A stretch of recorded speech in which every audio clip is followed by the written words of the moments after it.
et bonne année. Alors ça fait un petit bout de temps que j'ai pas posté de vidéo. Je vous avais promis des petits tutos pour Noël. Bah tant pis, ça sera peut-être pour le Noël prochain.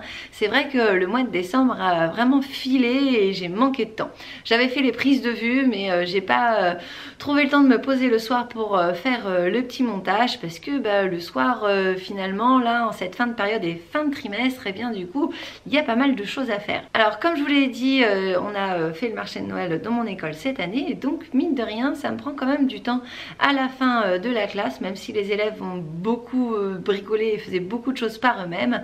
Il a fallu que je fasse certaines choses comme par exemple avec la colle chaude accrocher les petits accroches ici et puis aussi le sapin l'accrocher aussi avec de la colle chaude ici. Donc voilà, mine de rien ça prend du temps et sur mes fins de journée, voire même je suis repassée des fois des samedis ou des mercredis pour pouvoir faire ça. Et puis aussi ce qui m'a pris du temps c'est l'organisation d'une semaine, enfin 2 journées puisque je travaille 2 journées pour préparer des petits sablés. Je me suis lancée dans la cuisine avec mes élèves. Je vous avoue quand même après 10 ans de carrière en fait c'est la première fois que je fais cuisine et je suis assez fière de moi. C'est vrai que j'ai eu des CM1, CM2 pendant longtemps et j'avais jamais pris l'occasion de faire de la cuisine avec eux.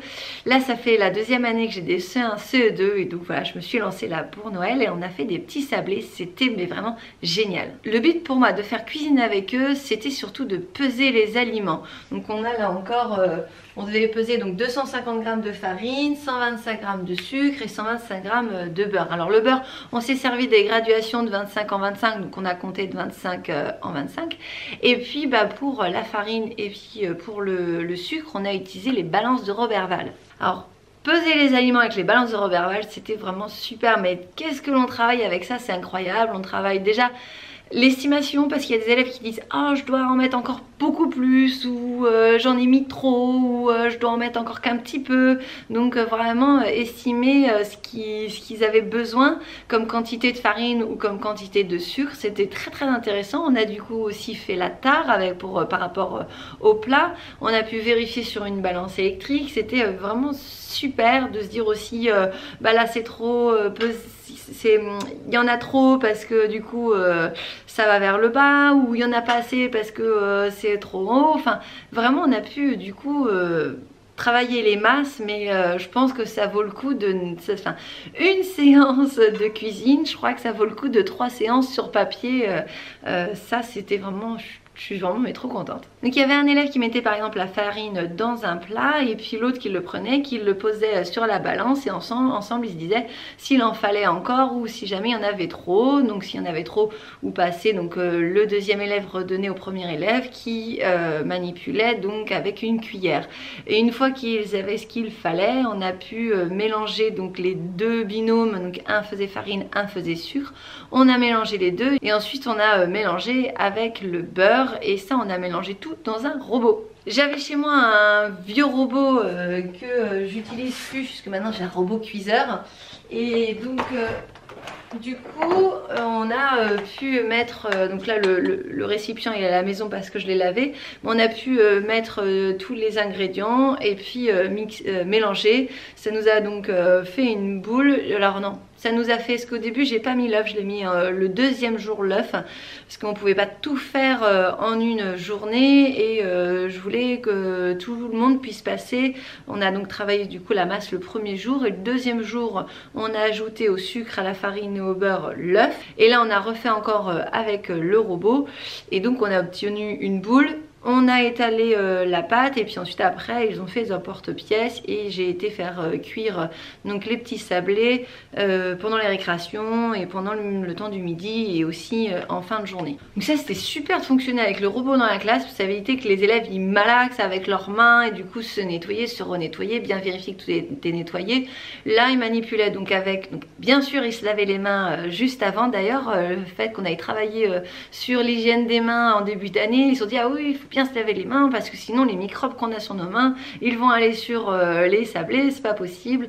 Donc voilà, bien se laver les mains, mais du coup ils manipulaient pas trop la pâte parce que ça a été mélangé avec le robot, ça c'est super. Bon, tout ça, ça s'est passé pendant le temps de classe, mais ce qui m'a pris du temps le soir, c'était surtout d'organiser et de prévoir tout ce qu'allaient faire les autres élèves parce que je faisais passer les élèves par 4, donc effectivement sur les 2 journées il fallait quand même prévoir des choses où les élèves allaient être assez autonomes, donc il fallait quand même avoir le matériel et organiser aussi le roulement. Et ça s'est plutôt pas mal passé.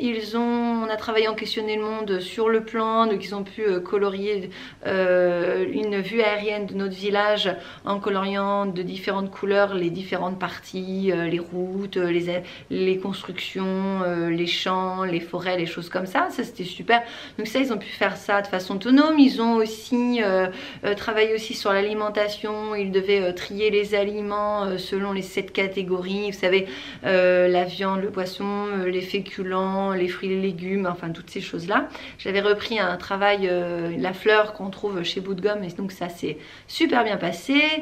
Ils ont aussi travaillé avec la résolution de problèmes. Ils ont aussi fini de répondre au questionnaire de leur lecture suivie avec une soupe 100% sorcière. Et donc du coup on a pu terminer au final beaucoup de choses qu'ils avaient à faire, la copie de leçon, enfin voilà, ça c'est super bien passé, c'était vraiment très intéressant et on a pu faire ces petits sablés, on a travaillé sur les masses, j'étais mais trop contente. Donc voilà, ça c'était tout ce qui était l'avant-dernière semaine, et la dernière semaine j'ai eu besoin d'encore de temps à la maison, surtout pour pouvoir compléter mes livrets, mes fameux LSU, les livrets scolaires uniques qui se remplissent sur une plateforme sur internet, et ça prend beaucoup de temps. Mettre toutes les compétences, il faut pouvoir ensuite indiquer pour chaque élève si jamais dans chaque domaine si c'est non acquis, acquis, en cours d'acquisition ou dépassé, et puis surtout faire les appréciations. Alors ça c'est ce qui prend quand même beaucoup de temps. D'habitude je prends le temps vraiment de noter en français, en maths, en questionner le monde, en EPS et tout ça,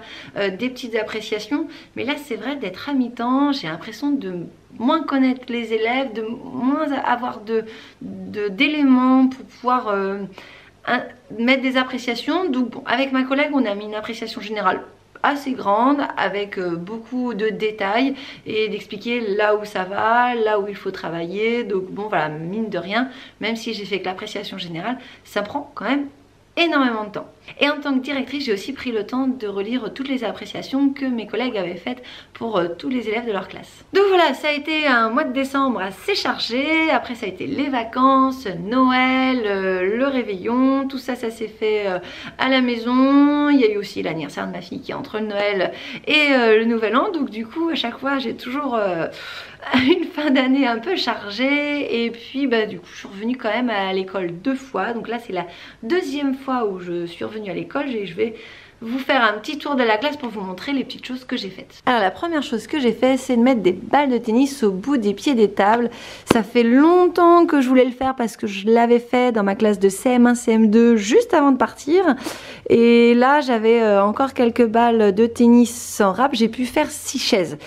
J'espère que j'ai des élèves ou des parents d'élèves qui font tennis pour qu'ils puissent m'en refournir, parce que c'est vrai que neuf ça coûte cher, et puis c'est ridicule de mettre des balles de tennis neufs sur les pieds des chaises. Que vous voyez là, les bouts de chaises, bah, ils sont vraiment complètement abîmés, on est vraiment sur le fer, donc bah ça fait du bruit mine de rien dans la classe. Alors sinon dans les autres choses que j'ai faites, eh bien j'ai une élève qui part, mais j'ai un élève qui arrive, donc du coup il a fallu que je lui refasse tous les livres. Donc là j'ai refait le cahier de leçons, et je lui ai mis toutes les leçons qu'on avait déjà faites, et puis le cahier de devoirs aussi, le cahier de poésie, le petit cahier de son, et puis il y a aussi le cahier d'anglais, le cahier, alors j'ai pas mis encore là les petites poches, les petites feuilles là, le cahier de découverte et de recherche, le cahier, alors ce qu'on appelle plus communément le cahier du jour, mais moi c'est le cahier de validation, d'entraînement et de validation des compétences. D'ailleurs pour les élèves de ma classe, ils vont pour beaucoup d'entre eux entamer le 2e cahier, donc il faut que je découpe et que je colle pour que ça soit déjà prêt. Donc voilà, il y a aussi le cahier de questionner le monde, donc il faut aussi que je mette les petits intercalaires. Donc voilà, ça fait beaucoup de choses. Ensuite, alors on va commencer à travailler un petit peu plus sur la monnaie. Donc j'ai fait des petits...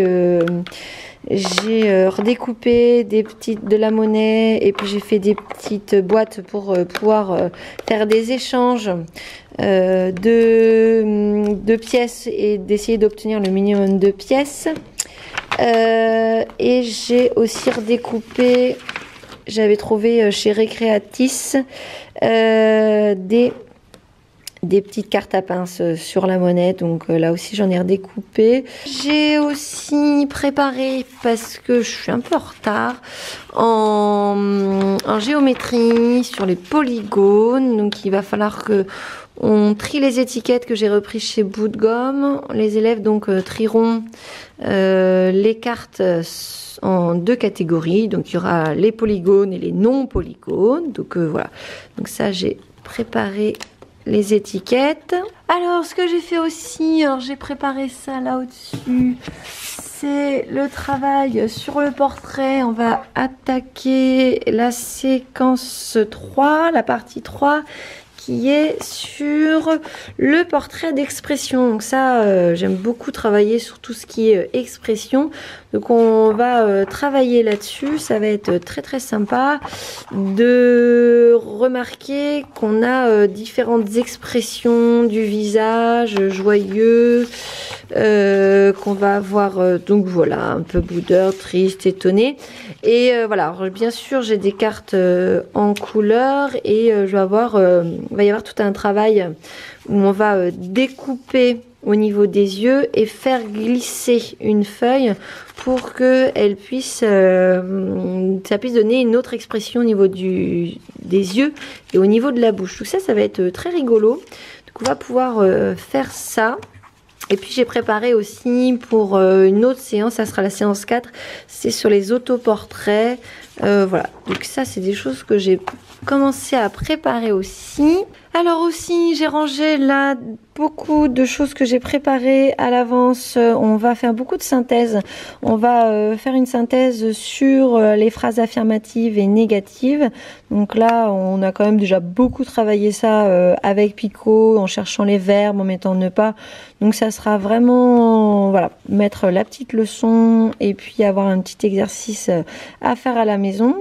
On aura aussi, du coup, alors là, on va vraiment faire toutes les synthèses sur les verbes, travailler donc du coup sur le radical, la terminaison. Alors c'est des choses que finalement on a déjà fait, donc c'est vraiment pouvoir avoir la petite leçon dans le cahier et puis proposer une petite activité à la maison toute simple. Ici donc on a les verbes du premier groupe et puis on a ici les verbes être et avoir. Alors tiens, il va falloir que je reprenne ça et je mette un petit coup de blanco parce qu'évidemment on ne peut pas dire je hais mais on dit j'ai, donc il va falloir que je mette ça de côté. Et puis après pour les CE2 j'aurais préparé une petite leçon sur les homophones grammaticaux à ne pas confondre, vu qu'on aura travaillé le verbe être et avoir. Au final, voilà, on arrive mieux à comprendre le sens un petit peu de ces homophones. Et puis juste en dessous, j'ai de près aussi l'affluence et puis le nouveau texte sur Pico qui s'intitule La fleur de lune, avec des petites questions de compréhension, des petits exercices aussi où on va devoir retrouver surtout quand est-ce que ça se passe et où ça se passe. Ça permet un peu de repérer les compléments circonstanciels de temps et de lieu, ou alors les compléments de phrases, vous appelez ça du coup comme vous voulez. Et puis une petite production à faire dans le cahier. Donc voilà, du coup j'ai préparé ces petites choses là. J'aime bien finalement avoir des petites activités qui sont faites autour du texte qui repart à la maison. Ça c'est en français, c'est ce que j'ai préparé. En géométrie, j'ai préparé des choses. J'ai repris les fichiers de MHM. Alors Oui, je fais pas vraiment MHM, mais j'aimerais bien le faire l'année prochaine. J'ai vraiment ma collègue de CM1, CM2, mais qui est à fond et qui trouve que les élèves, ils adorent. Donc bon, du coup, finalement, j'utilise les fichiers. Ça me permet un petit peu de m'approprier un petit peu les outils. Donc c'est pas mal. J'ai aussi passé du temps à faire le plan de mon village et à le mettre en forme sur un casier, pour pouvoir repérer la mairie, l'école, le cimetière et indiquer du coup les emplacements sur le quadrillage. Donc ça avec les CE1, mais même les CE2, ça leur fera pas de mal, ils iront assez vite pour faire ce petit exercice là. Mais les CE2, du coup, on va travailler là-dessus. Voilà pour cette petite vidéo où je vous raconte un petit peu mon dernier mois. Du coup, j'avais plein de choses à vous raconter. Alors maintenant, pour ma reprise, j'ai encore une dernière chose à faire. C'est préparer une séance en danse. Et je suis vraiment super contente parce que les éditions Nathan m'avaient envoyé gentiment cet ouvrage qui est vraiment super. En tous les cas, là, j'ai vraiment plongé le nez dans tout ce qui est pour préparer ma séance de danse. Et ce qui est proposé me fait vraiment penser aux choses que j'ai eues lors de ma formation quand j'étais donc du coup pour mon époque l'IUFM. Et c'est vrai que je suis très contente, je vais pouvoir monter une super séance de PS en danse avec ça. Évidemment, si jamais j'ai la possibilité, je vous parlerai un petit peu de ce que j'aurais fait en danse pendant ma petite période 3, bah oui, j'aurais que 5 semaines de classe. Bah c'est vrai que ça prend un peu moins de temps pour préparer, mais du coup on se dit qu'on va pas réussir à faire beaucoup de choses et que tout va se décaler sur la période 5. Et j'aime pas du tout moi avoir des périodes 5 trop longues, mais bon, c'est comme ça. Et bien je vous souhaite à tous une bonne rentrée et puis je vous fais plein de gros bisous et je vous dis à bientôt pour une prochaine vidéo de maîtresse. Salut!